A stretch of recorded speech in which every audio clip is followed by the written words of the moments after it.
আর একবার যুক্তরাষ্ট্র বা ইসরায়েল কোনো ভুল পদক্ষেপ নিলেই ইরান ছুড়ে মারবে ২,০০০ ক্ষেপণাস্ত্র।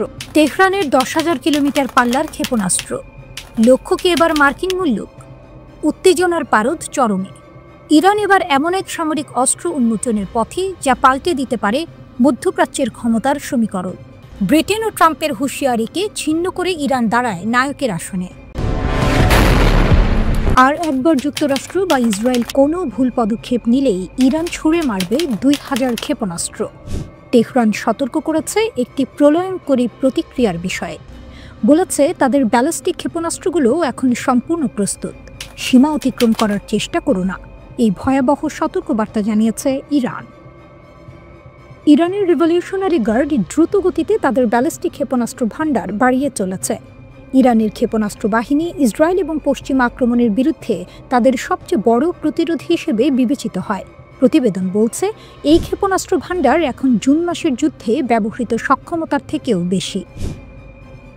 ইরানি কর্মকর্তারা জানিয়েছেন ক্ষেপণাস্ত্র তৈরির কারখানাগুলো এখন ২৪ ঘন্টা চলমান।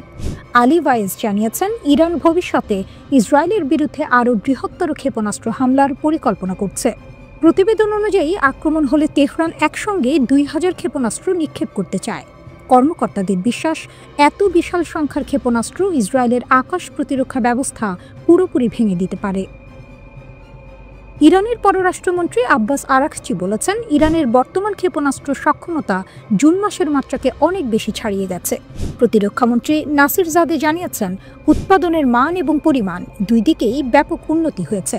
জুন মাসের সংঘর্ষে মার্কিন সেনাবাহিনীকে ১৫০টিরও বেশি থার্ড ইন্টারসেপ্টর ক্ষেপণাস্ত্র ব্যবহার করতে হয়েছিল। যুদ্ধের সময় ইসরায়েলের আকাশসীমা রক্ষায় যুক্তরাষ্ট্রের খরচ কয়েক বিলিয়ন ডলারের বেশি হয়ে যায়। এই সংঘাত যুক্তরাষ্ট্রের দীর্ঘমেয়াদী ক্ষেপণাস্ত্র বৃষ্টির মোকাবিলা করার সক্ষমতা নিয়ে গুরুতর উদ্বেগ তৈরি করে। ইসরায়েল ও যুক্তরাষ্ট্র ইরানের নেতৃত্ব, অবকাঠামো এবং সামরিক স্থাপনাগুলোকে লক্ষ্যবস্তু বানায়। কিছু ইউরোপীয় দেশ এবং তুরস্ক এই যৌথ হামলায় নাকি সহায়তা করেছিল। ইরানের বিশাল পাল্টা ক্ষেপণাস্ত্র হামলা খুব দ্রুত ইসরায়েলি ও মার্কিন প্রতিরক্ষা ব্যবস্থাকে অচল করে দেয়। ইন্টারসেপ্টরগুলোর কার্যকারিতা কমে যাওয়ায় ইসরায়েল দ্রুত যুদ্ধবিরতিতে যেতে বাধ্য হয়। মার্কিন প্রেসিডেন্ট ডোনাল্ড ট্রাম্প স্বীকার করেন ইরানের ক্ষেপণাস্ত্র হামলায় ইসরায়েল খুবই বড় ক্ষতির সম্মুখীন হয়েছে। এই যুদ্ধে ইরানের ভেতরে আরও শক্তভাবে সিদ্ধান্ত নেওয়া হয় তাদের ক্ষেপণাস্ত্র কর্মসূচিকে এখন সবচেয়ে বেশি গুরুত্ব দিতে হবে। ইরানের জুন মাসের ক্ষেপণাস্ত্র হামলা ছিল বিশ্বের ইতিহাসে এই পর্যন্ত নথিভুক্ত সবচেয়ে বড় হামলা। মার্কিন সেনাবাহিনী মাত্র ১২ দিনের মধ্যে ১৫০টিরও বেশি থার্ড ইন্টারসেপ্টর ব্যবহার করে। প্রতিবেদন বলছে এতে যুক্তরাষ্ট্র তাদের বৈশ্বিক থার্ড মজুদের প্রায় ১/৪ খরচ করে ফেলে। এই বিপুল ব্যয় যুক্তরাষ্ট্রের আরও শক্তিশালী প্রতিপক্ষের বিরুদ্ধে প্রতিরক্ষা সক্ষমতা নিয়ে নতুন ভয় সৃষ্টি করেছে। ইসরায়েলের আকাশসীমা থার্ড দিয়ে রক্ষা করতে যুক্তরাষ্ট্রের ব্যয় হয় $2 বিলিয়ন বেশি। পার্স টুডের প্রতিবেদনে বলা হয়েছে ওয়াশিংটনের নীতির সমালোচক হিসেবে পরিচিত এবং যুক্তরাষ্ট্রের সাবেক উপ অর্থমন্ত্রী পল ক্রেগ রবার্টস প্রেস টিভিকে দেয়া এক সাক্ষাৎকারে সাম্প্রতিক ইসরায়েলি হামলা এবং ইরানের পাল্টা ক্ষেপণাস্ত্র হামলা প্রসঙ্গে বলেন, আমি অবাক হয়েছি যে ইরান আয়রন ডোমের অকার্যকারিতার সুযোগকে যথেষ্ট ব্যবহার করেনি। আয়রন ডোম ইরানের হামলা ঠেকাতে ব্যর্থ হয়েছিল। ইরান চাইলে হামলা চালিয়ে যেতে পারত এবং ইসরায়েলকে ধ্বংস করে দিতে পারত।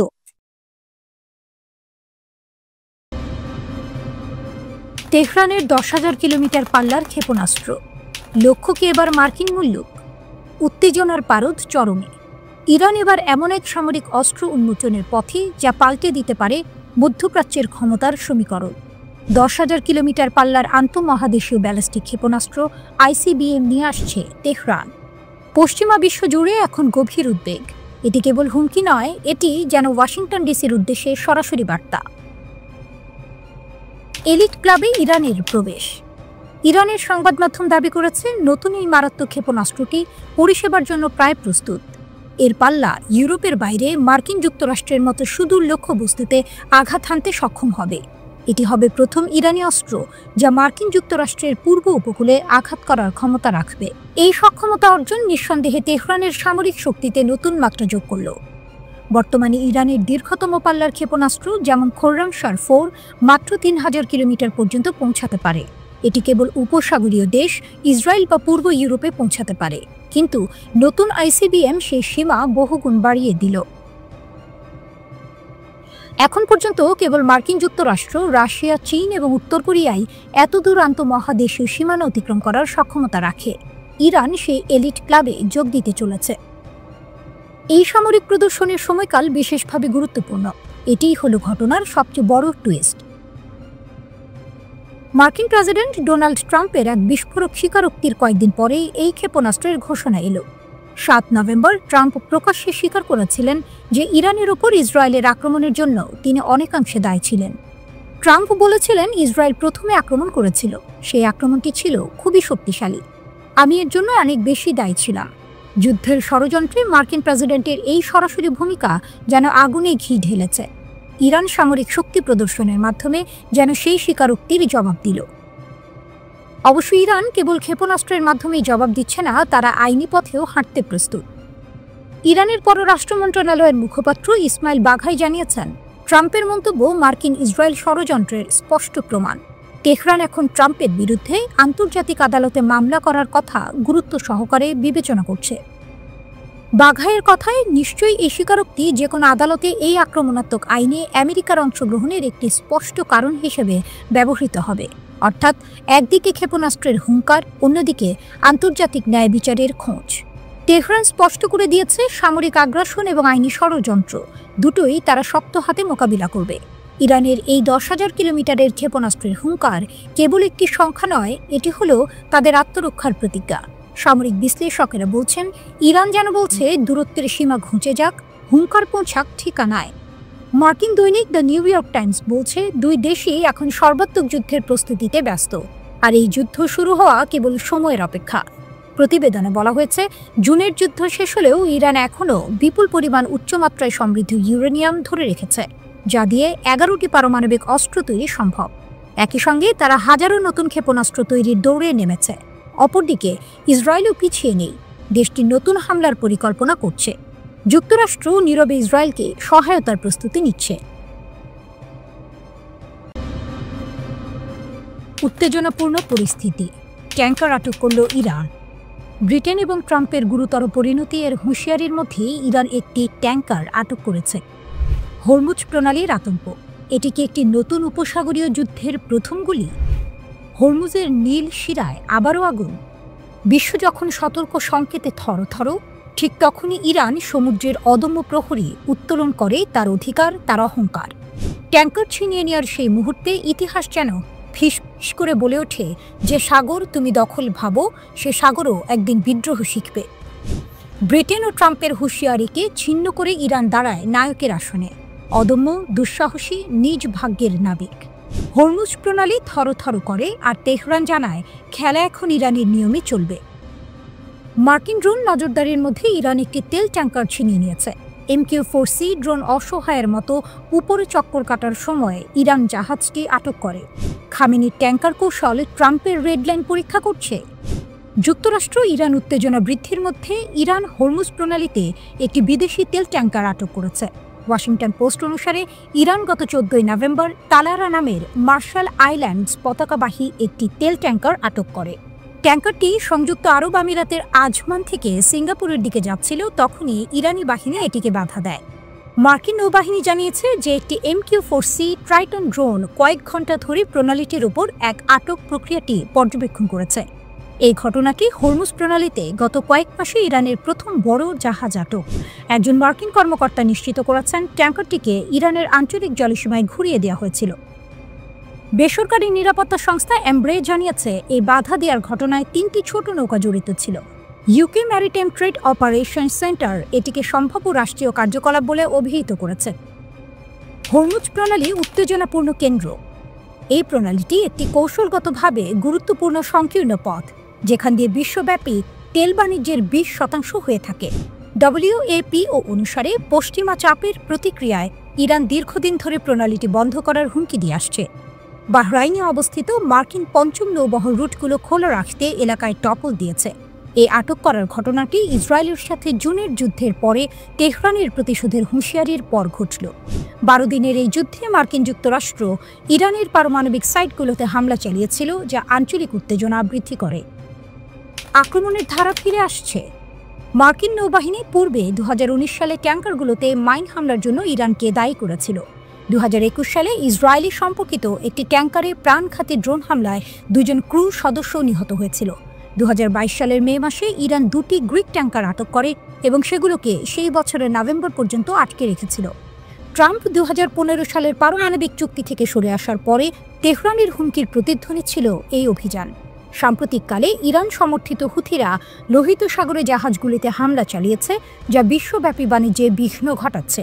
এই আক্রমণগুলো ইসরায়েল হামাস যুদ্ধের সময় শুরু হয়েছিল এবং এই অঞ্চলে জাহাজ চলাচল কমিয়ে দিয়েছে।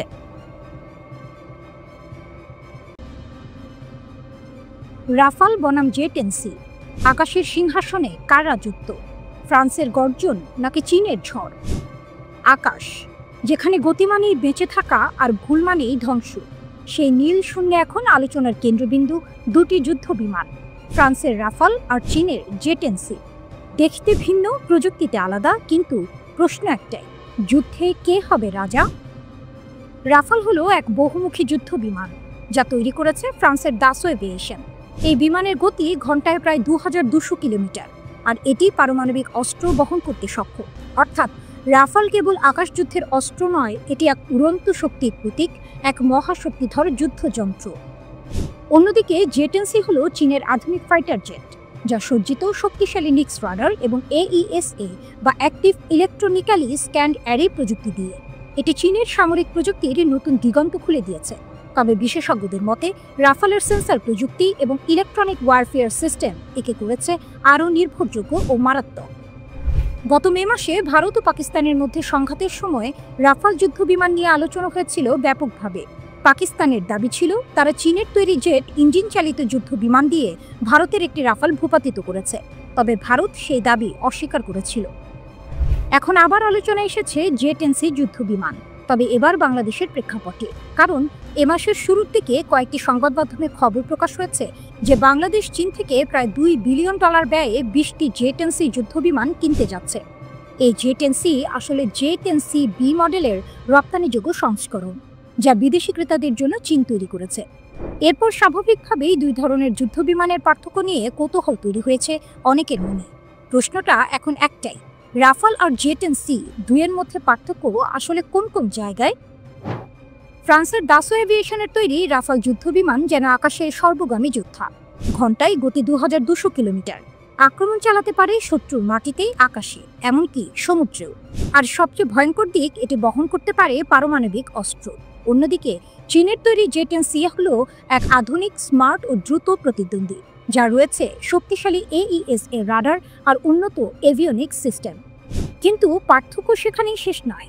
রাফাল চলে 2টি ইঞ্জিনে, মানে এক ইঞ্জিনে আঘাত লাগলেও আরেকটি তাকে বাঁচিয়ে আনতে পারে। বিপরীতে জেট-এনসি হলো একক ইঞ্জিনের যুদ্ধ বিমান, দাম কম কিন্তু ঝুঁকি বেশি। যুদ্ধক্ষেত্রে একবার ইঞ্জিনের সমস্যা হলে পাইলটের জীবন বাজি।